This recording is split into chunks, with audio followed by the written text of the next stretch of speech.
이게 뭐니? 시어머니의 차가운 목소리가 거실에 울려 퍼졌습니다. 핸드폰 화면에는 제가 낯선 남자와 호텔 앞에서 찍힌 사진이 떠 있었어요. 그 순간 심장이 철렁 내려앉았습니다. 평범한 아침이었어요. 아들 준우를 어린이집에 데려다주고 집으로 돌아왔죠. 그런데 거실 소파에는 시어머니 홍명자 씨와 시아버지 오철수 씨, 그리고 남편 오태준이 굳은 얼굴로 앉아 저를 기다리고 있었습니다. 뭔가 잘못됐다는 걸 직감했어요. 시어머니가 내민 핸드폰 화면을 보는 순간 숨이 막혔습니다. 사진 속에는 제가 고등학교 동창 이민수와 호텔 로비 앞에서 이야기하는 모습, 그의 차에 타는 장면, 늦은 밤 호텔에서 나오는 모습까지 찍혀 있었어요. 시어머님, 이거 익명으로 카카오톡이 왔어. 며느리가 바람을 핀다고? 홍명자 씨의 목소리는 차갑고 단호했습니다. 저는 급히 해명했어요. 시어머님, 사진 속 남자는 고등학교 동창이에요. 이민수라고.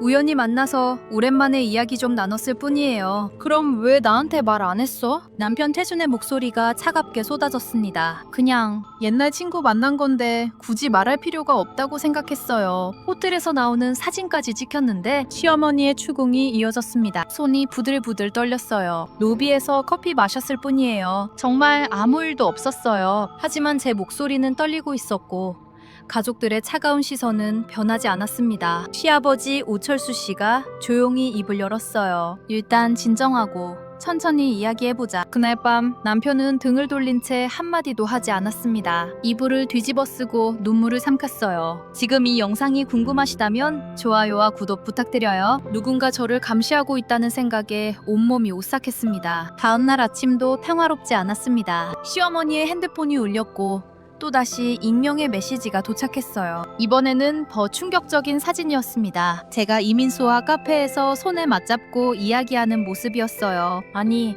손을 맞잡은 게 아니라 그냥 테이블 위에 손을 올려놓았을 뿐인데 각도가 그렇게 보였던 거예요. 예린아, 이것도 우연이니? 시어머니의 목소리에는 분노가 담겨 있었습니다. 어머님, 정말 아니에요. 그냥 이야기하다가 동영상도 왔어. 차 안에서 둘이 웃으면서 얘기하던데 더 이상 변명할 말이 없었어요. 사진과 영상은 점점 쌓여갔고 저는 구석으로 몰리는 기분이었습니다. 식사 시간이 가장 괴로웠어요. 아무도 저에게 말을 걸지 않았고 숟가락 소리만 덩그러니 울렸습니다. 남편 태주는 회사 일이 바쁘다며 밤늦게 들어오기 시작했어요. 눈도 제대로 마주치지 않았죠. 참을 수 없었습니다. 저는 이민수에게 전화를 걸었어요. 민수야, 요즘 누가 우리 따라다니는 것 같아. 뭐? 그게 무슨 소리야? 사진이 계속 찍혀서 우리 시댁으로 가고 있어. 이상하네. 우리 그냥 동창 만난 건데? 며칠 후 시어머니가 저를 불렀습니다. 예린아, 준우는 당분간 우리가 돌볼게. 네? 그게 무슨... 네가 지금 정신이 없어 보이니까 아이는 우리가 보는 게 낫겠어. 안유권을 빼앗으려는 움직임이었습니다. 그날 밤 저는 결심했어요. 더 이상 당하고만 있을 수 없다고요. 다음날 남편 몰래 강남의 사립탐정 사무소를 찾아갔습니다. 50대로 보이는 박철민 탐정이 저를 맞았어요. 어떻게 오셨습니까? 저는 모든 상황을 설명했습니다. 역추적이 가능할까요? 가능합니다. 익명 계정의 발신 패턴과 촬영 각도를 분석하면 누군지 찾을 수 있어요. 희망이 보였습니다. 비용은 얼마나 드나요? 성금으로 500만 원 정도 필요합니다. 저는 제 비상금 통장을 털어 돈을 건넸어요. 제발 진실을 밝혀주세요. 탐정은 고개를 끄덕이며 2주 안에 연락하겠다고 약속했습니다. 사무소를 나오는 길, 하늘이 무겁게 내려앉는 것 같았어요. 2주가 지났습니다. 매일이 지옥 같았어요. 시댁의 냉대는 계속됐고 남편은 저를 피했습니다. 그러던 어느 날 박철민 탐정에게서 연락이 왔어요. 중요한 단서를 찾았습니다. 사무소로 오시죠. 심장이 두근거렸습니다. 탐정 사무소에 도착하자 박철민 탐정은 노트북을 펼쳤어요. 익명 계정의 IP를 추적했습니다. 화면에는 복잡한 숫자들이 가득했습니다. 발신지가 어디죠? 남편분 회사 인근 오피스텔이에요. 순간 머릿속이 하얘졌습니다. 그리고 사진들의 메타데이터를 분석한 결과 모두 같은 카메라로 촬영됐습니다. 촬영자가 의도적으로 오해할 만한 각도만 골라 찍었어요. 누가? 누가 그런 짓을 한 거죠? 탐정은 사진 한 장을 꺼냈습니다. 30대 초반으로 보이는 여자의 사진이었어요. 이 여자가 해당 오피스텔에 살고 있습니다. 이름은 장유라. 남편분 회사 마케팅팀 직원이에요. 머리가 띵했습니다. 남편 회사 직원이요? 네. 며칠간 잠복 조사한 결과 이 여자가 부인을 미행한 증거를 확보했습니다. 탐정은 여러 장의 사진을 더 보여줬어요. 장유라가 제 뒤를 쫓는 모습, 남편 회사 주차장에서 대기하는 모습이 선명했습니다. 왜 저를? 더 충격적인 게 있습니다. 탐정은 노트북 화면을 넘겼어요. 이 여자는 3년 전부터 남편분의 SNS에 집착적으로 댓글을 달았습니다. 회사 동료들 증언으로는 남편분을 따라다녔다고 해요. 온몸에 소름이 돋았습니다. 그리고 이것 보세요. 남편분 명의의 가짜 이메일 계정을 만들어서 부인에게 이상한 메일을 보냈더군요. 화면에는 제가 받았던 기묘한 이메일들이 떠 있었어요. 당시엔 남편이 실수로 보낸 줄 알았던 메일들이었습니다. 이 여자가 저를 쫓아낸 다음 남편을 차지하려고 그렇게 보입니다. 분노가 치밀어 올랐습니다. 지금 이 반전이 궁금하시다면 구독 버튼 꼭 눌러주세요. 더 확실한 증거가 필요해요. 법적으로 대응하고 싶어요. 물론입니다. CCTV 영상과 통신 기록을 더 수집하겠습니다. 사무소를 나오며 주먹을 꽉 쥐었어요. 이제 진실을 밝힐 시간입니다. 모든 증거를 USB에 담았습니다. 이제 남편에게 보여줄 시간이에요. 주말 오후 시부모님이 교회에 가신 틈을 노렸습니다. 여보, 잠깐 서재로 와줄래요? 남편은 귀찮다는 표정을 지었지만 따라왔어요. 서재 문을 닫고 노트북을 켰습니다. 이거 좀 봐요. 화면에 장유라가 저를 미행하는 CCTV 영상이 재생됐어요. 남편의 눈이 커졌습니다. 이게 뭐야? 익명으로 시어머니한테 사진 보낸 사람이에요. 당신 회사 직원 장유라. 뭐? 유라가? 남편의 얼굴이 굳었습니다. 다음 화면을 넘겼어요. IP 추적 결과 오피스텔 출입 기록. 장유라가 제 뒤를 따라다니는 사진들이 시간 순서대로 정리되어 있었습니다. 이 여자가 3년 전부터 당신한테 집착했어요. 무슨 소리야? 여기 봐요. 당신 SNS에 댓글 단 거, 회사에서 따라다닌 거, 동료들 증언까지 다 있어요. 남편의 손이 떨렸습니다. 더 충격적인 자료를 보여줬어요. 그리고 이건 당신 명의로 만든 가짜 이메일이에요. 이걸로 나한테 이상한 메일 보냈어요. 화면에는 장유라가 만든 가짜 계정 정보가 떠 있었습니다. 남편의 얼굴이 새하얗게 질렸어요. 나는 유라를 그냥 열심히 일하는 후배로만 생각했는데 그 여자는 3년 동안 당신을 감시했어요. 그리고 나를 쫓아내려고 이 모든 계획을 세운 거예요. 남편이 머리를 감싸 쥐었습니다. 미안해. 정말 미안해. 내가 너무 둔했어. 참았던 눈물이 터져 나왔어요. 얼마나 억울했는지 알아요?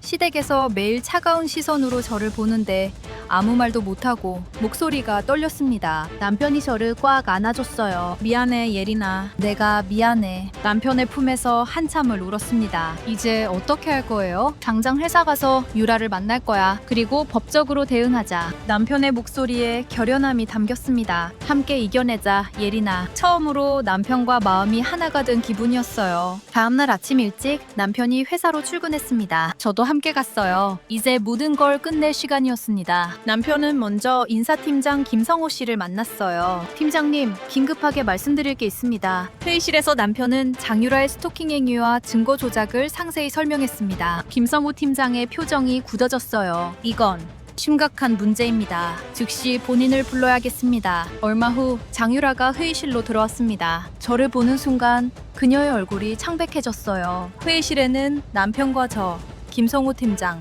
그리고 회사 법무팀 변호사가 앉아 있었습니다. 장유라 대리, 앉으세요. 김성호 팀장의 목소리가 차갑게 울렸습니다. 장유라는 떨리는 손으로 의자를 잡았어요. 무슨 일로 저를... 이것 좀 보시죠.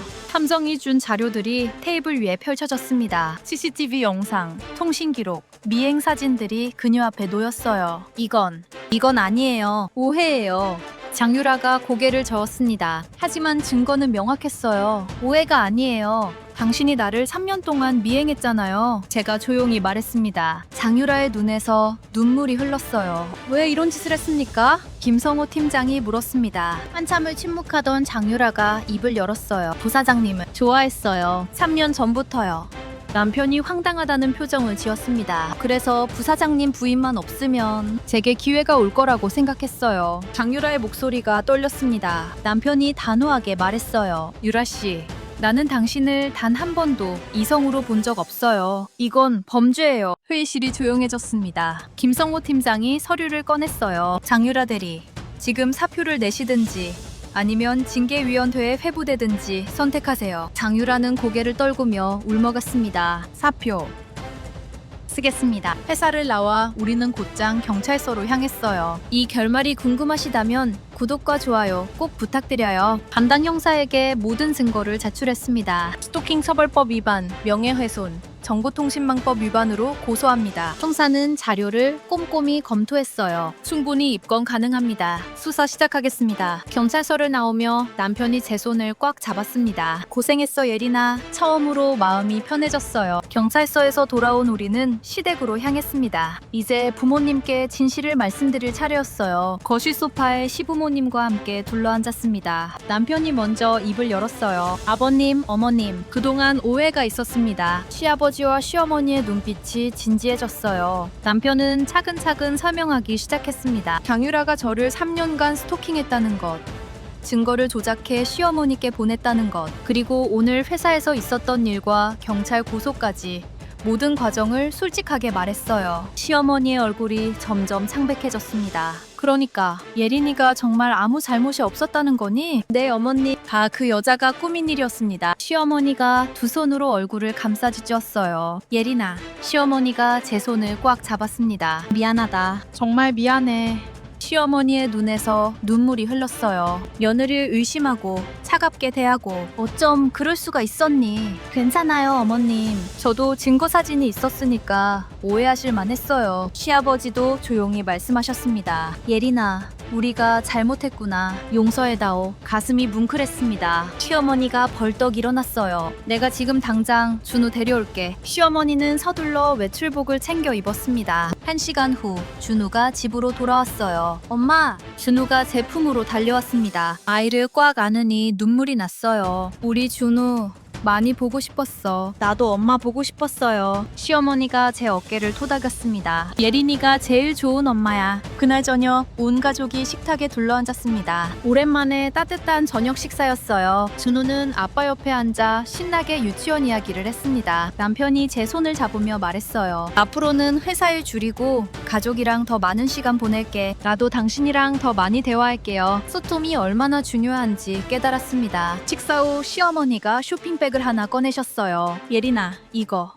명품 가방이었습니다. 어머님, 이건 너무 미안한 마음이야. 받아줘. 시어머니의 눈빛이 따뜻했어요. 감사합니다, 어머님. 그날 밤 온 가족이 거실에서 보드게임을 했습니다. 준우의 웃음소리가 집안 가득 울려 퍼졌어요. 3개월이 흘렀습니다.